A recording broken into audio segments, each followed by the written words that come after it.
Hello inspiring Charitam fans. How are you doing?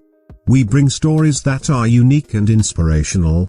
Today's story is about a relationship between a dad and a son. Let's get into it. Mark was sitting across the park with his friends. One of his friends says, "Mark, you keep talking about your dad and father. What is this story all about?"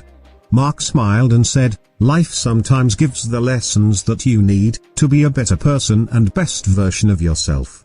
He started sharing his experience and story with his friends and said, "This might help you to become a dad and not father." Mark was too young to understand the dynamics of relationship, cheating, betrayal, and deception.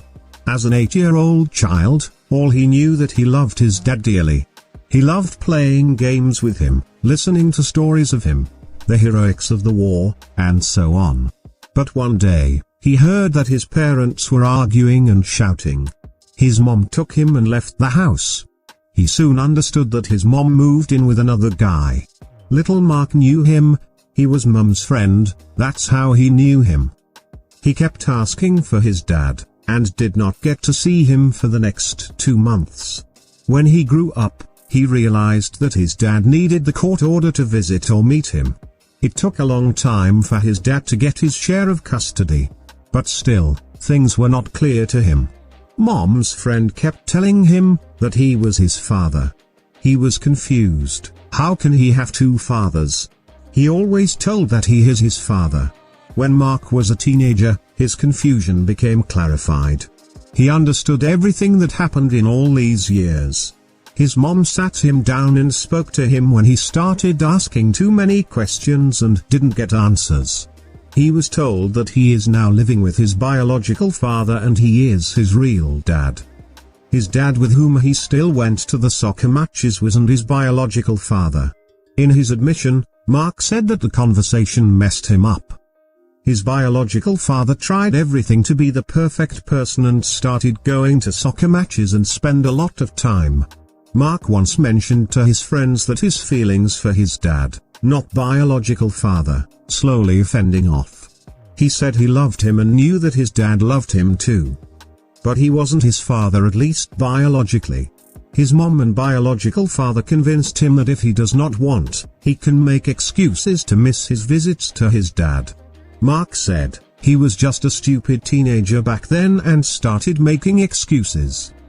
He knew that his dad was crushed and devastated, but Mark could not shake off the feeling. His dad never made him feel that he is not his son. He still paid the child support for him, but he was drifting away from him. Mark said that his dad cried in front of him, that he loved him, and even if he is not his biological son, he is the hope of his life. A teary-eyed Mark continued that he hated that version of himself. He started getting cruel and spoke some nasty things to his dad as well, obviously enabled by his biological father and mom. He had 2 siblings by the time he turned 18.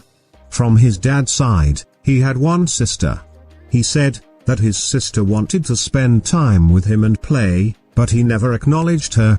Mark's mom and father told him that she is not related to him, not even half-sibling. His dad and mom had so many fights over custody and treatment. But eventually, his dad gave up because Mark wasn't really interested in building any relationship.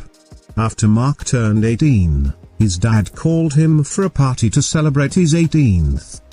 His dad's wife and daughter all waited for him to come home, but he didn't turn up.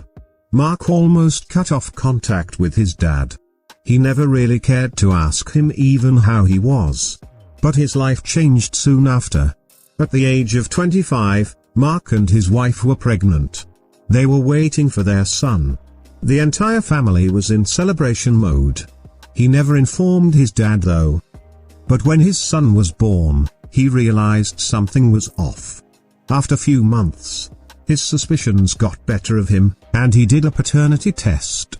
Yes, his son was not his biological son. His wife admitted to cheating with his best friend. Mark was devastated. He moved back to his parents' place and they calmed him down and told him that they will be with him for thick and thin. Mark's wife wanted him to raise the baby as his own. but he just could not. Mark then smiled and told, during this mental trauma, he once felt that he was hit by a train. All his childhood memory came back in a flash. He could see himself and his wife's son. They were not divorced at that point in time. His wife was remorseful and wanted to reconcile. But Mark just held the baby and was crying for hours. He felt like he was hugging himself. He saw in the mirror and saw that his dad was smiling back at him. He was dying inside. He felt terrible for how he treated his dad. His dad was a man of a golden heart and he just could not believe it. It felt like his entire life came back to the same circle. He tried reaching out to his dad after years that day. His dad agreed to meet him after 7 long years. His dad, his wife, and daughter, who was 15 by then, were waiting for him. Mark said that he stumbled through the door and held the knees of his dad. He cried inconsolably. He told him that how could he love him? His dad calmed him down and said, "Do you need a reason to love your son?" His dad continued, "Not even for a single minute. I considered that you are not my son. Whatever happened, it was because your mom wanted to be dishonest. It was not your fault." Mark started crying hysterically, and said, "I want to be like you, but I am unable to." He then told his story to his dad.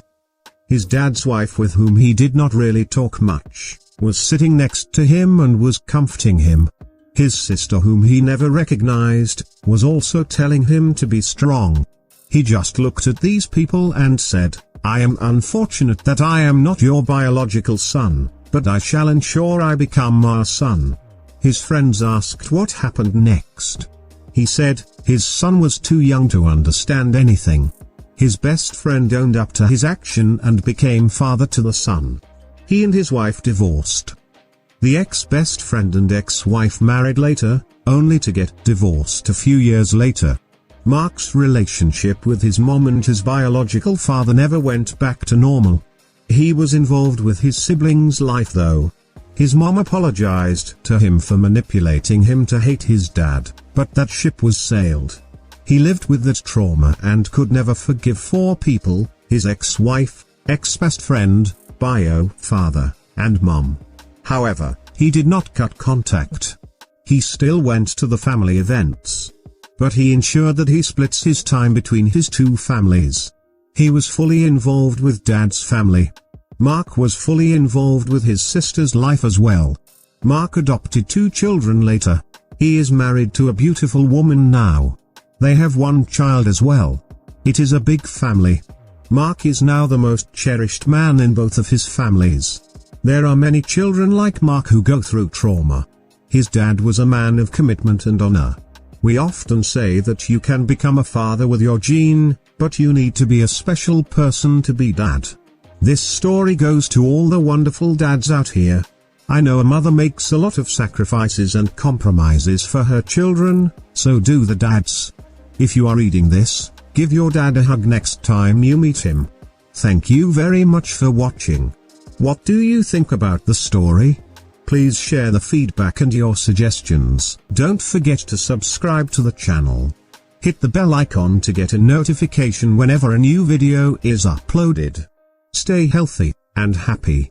Have a great rest of the day wherever you are. Thank you so much for watching.